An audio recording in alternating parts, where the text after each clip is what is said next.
Hi, and welcome to the second part of the Kluge cleaning video. So today I took off the metal safety cover that goes over the flywheel and the belt and the motor.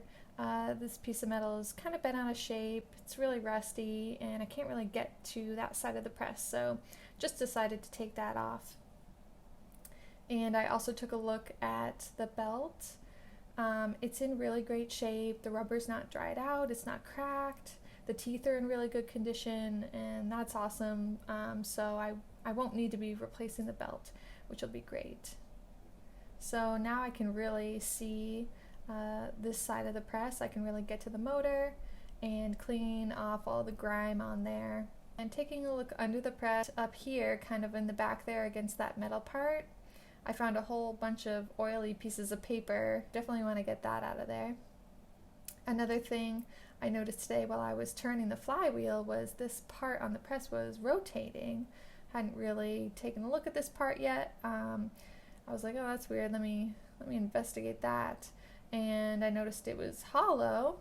And so I shined my flashlight in here, and I think you guys can see there is like lint, like pieces of string and balled up paper and like dirt and crumbs and things in there.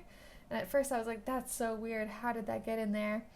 And then talking with my husband later, he was like, you know how that got in there? And I was like, no. And he's like, mice. So there's also mice poo in there. So I'll need to vacuum that out. I also took a look at the self-inking mechanism on the back of the press.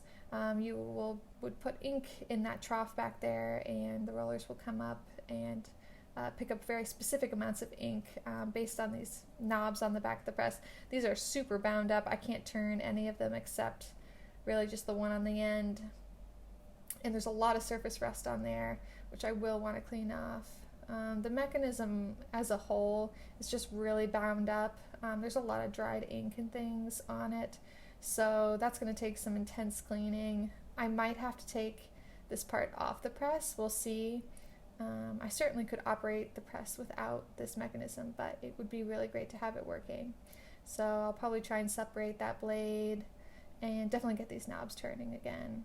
Lastly, I'll be trying to take these rollers off eventually. 4 rollers came on the press, and there is another place for 2 more rollers. So altogether, this press would have 6 rollers, so that is a lot of rollers. And that's it for today. Until next time.